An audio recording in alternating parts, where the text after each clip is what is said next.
Bien, alors, bonjour les amis. En cette veille de Sukkot, je voulais dire quelques mots d'optimisme, puisque Sukkot, c'est la fête par excellence. V'samarta b'chagecha, tu te réjouiras dans ta fête, c'est ce qui est dit dans la Torah, et la fête de Sukkot s'appelle dans le Talmud Chag. La fête qui est la fête par excellence, c'est la fête de Sukkot. Maintenant, cette année, on entend beaucoup de gens qui nous disent, oui, mais comprenez, cette année, on ne peut pas se réjouir après le 7 octobre, après Simchat Torah de l'année dernière, on ne peut pas se réjouir.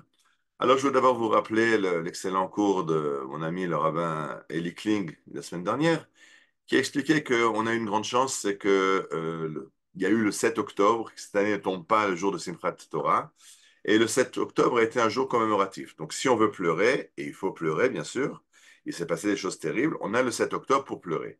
Mais Simchat Torah doit rester le jour de la fête, et peut-être même encore plus joyeux que dans une année habituelle. Pourquoi? Eh bien, tout d'abord parce qu'il faut se rappeler qu'à la veille de Simchat Torah, on était au bord d'une guerre civile. La situation était catastrophique en Israël. Et en fait, cette tragédie nous a sauvés de la guerre civile. Donc c'est déjà un acquis très important de ce qui s'est passé à Simchat Torah.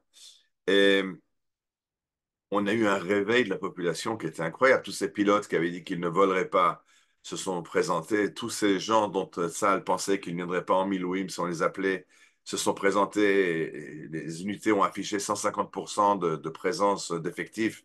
Ils n'avaient pas assez d'armes, pas assez d'uniformes, pas assez à manger. Je rappelle au début de la guerre que les civils se sont été appelés à donner de l'argent pour acheter des équipements pour les soldats qui n'étaient pas équipés, parce que l'armée n'a pas prévu un nombre aussi incroyable de soldats qui viendraient. On s'est aussi réveillé d'une conception très dangereuse, la conception d'Oslo, qui nous coince depuis maintenant 30 ans, de deux États, une solution à deux États. Cette solution-là est morte. Il faut bien sûr une solution. La seule solution, c'est la solution à deux États. Un État d'Israël pour les Juifs et des États arabes pour les Arabes, mais pas chez nous.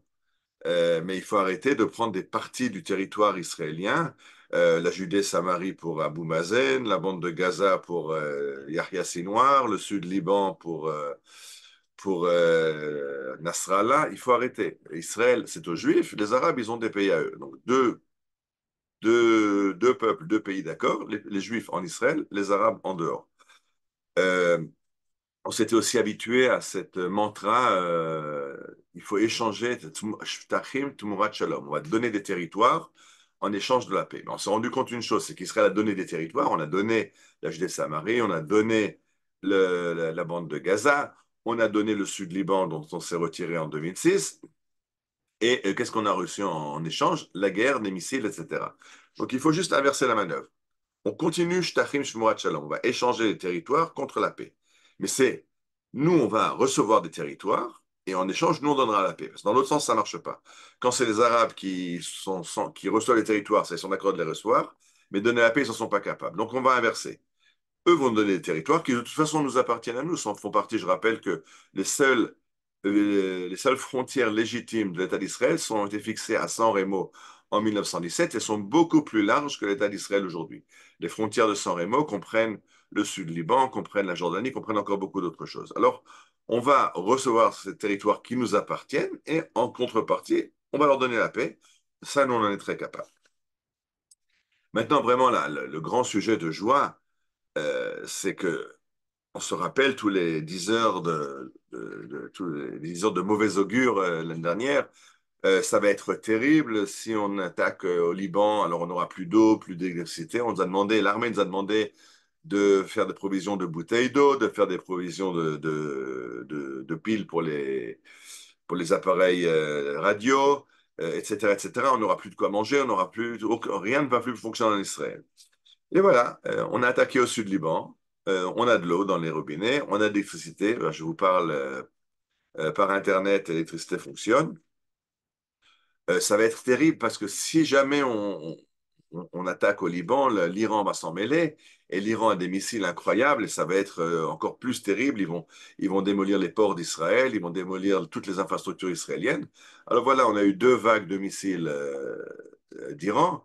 Une en avril, 350 missiles qui n'ont pas fait de dégâts. Une deuxième en septembre, encore 200 qui eux aussi n'ont pratiquement fait de dégâts. Alors, on vivait dans une peur terrible, et voilà qu'Akadosh Baruch Hu, quand il veut gérer la guerre, Baal Milchamot Zoreat Tzedakot, c'est Akadosh Baruch Hu qui est le maître des guerres, de Zoreat Tzedakot, et qui sème les tzedakot et la justice qui va en sortir et qui aide Israël. Alors, bien sûr, de nouveau, toutes les prophéties catastrophiques.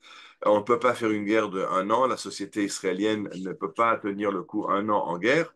L'économie va s'écrouler. Alors, non seulement elle ne s'écroule pas, mais l'indice du coût de la vie a baissé le mois dernier. On nous a dit, ça va être terrible sur le marché des monnaies. Le shekel va s'effondrer. Le shekel ne s'effondre pas. Au contraire, il se renforce. Ah, mais attention, on ne peut rien faire parce que les Américains ne nous laisseront pas. Ils ont amené un porte-avions pour nous empêcher d'attaquer le Liban. Et si jamais on attaque au Liban, ils nous bombarderont, nous. Alors, les Américains d'abord nous ont dit, vous ne touchez pas à Rafah dans la bande de Gaza. Si vous touchez à Rafah, oui, ça va être terrible. On va arrêter toute la coopération, on ne vous donnera plus d'armes, etc., etc. Et on a détruit Rafah. On n'a pas seulement attaqué Rafah, on a détruit Rafah et les Américains n'ont pas bougé. Ils nous ont dit après de ne pas toucher au Liban et on a démoli le Hezbollah. Alors, de nouveau, des miracles incroyables. Le miracle des Beepers, le miracle des Walkie, où on a décimé toute l'ossature du commandement du Hezbollah. Là-dessus aussi, non, mais c'était pas, fallait pas le faire, c'est pas bien. Ça aurait risqué peut-être de toucher des civils à côté, ce n'a pas été le cas. Mais en tout cas, ça a entièrement désorganisé le Hamas, on le voit aujourd'hui. Moi, j'ai un fils qui se bat au Liban. Et il raconte comment le Hezbollah s'enfuit devant Tsahal.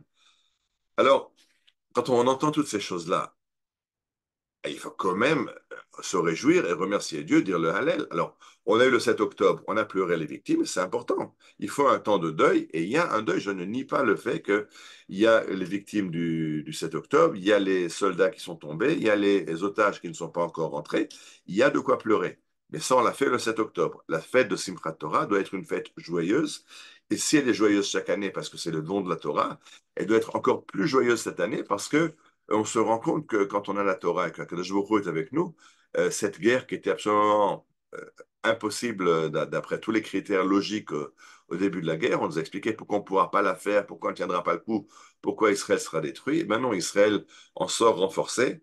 Donc, cette année, on va être à Simchat Torah et à Sukkot encore plus joyeux que d'habitude. Et je voudrais vous voir. Alors, je sais, on va me dire, oui, mais toi, tu peux parler. Tu n'as pas ton fils qui est otage à Gaza. C'est vrai. Baruch Hashem, je n'ai pas de fils otage. J'ai 3 fils qui sont combattants à Gaza et au Liban. J'ai 3 gendres qui sont aussi combattants.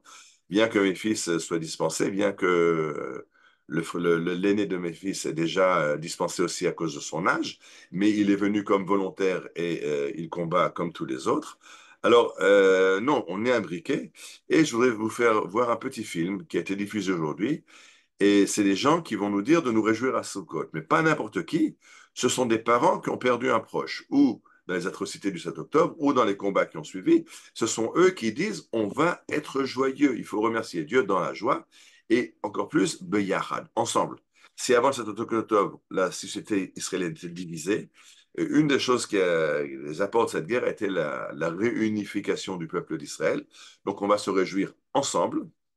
Et à la fin, il y a un message du Rav Shmuel Eliyahu, le fils de l'ancien grand rabbin d'Israël, qui est aujourd'hui le grand rabbin de Tzfat, et qui dit la même chose que on ne peut surtout pas ne pas se réjouir à Sukkot. Sukkot, il faut se réjouir parce que il se passe des miracles incroyables et il faut remercier Dieu. Si on veut que ça continue, la moindre chose, c'est de dire merci.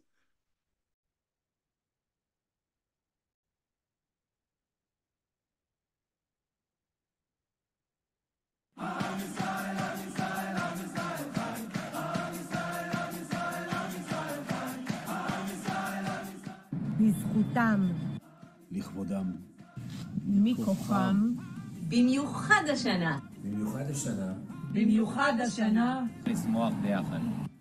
לשמוח ביחד. לשמוח ביחד. לשמוח ביחד. לשמוח. שמחת תורה חייבת להיות השמחה הכי גדולה, לתקן את כל הצער והעוגמת נפש שאויבינו רוצים שאנחנו נהיה בו. מה שהם עשו בשמחת תורה לפני שנה. לשבור את רוחנו, להכניס אותה לייאוש, לדיכאון, לעצבות, להתפרקות. לא יהיה, לא יקום ולא יהיה. אנחנו ננצח את אויבינו בכוח השמחה. Donc, vous avez vu des familles, bon,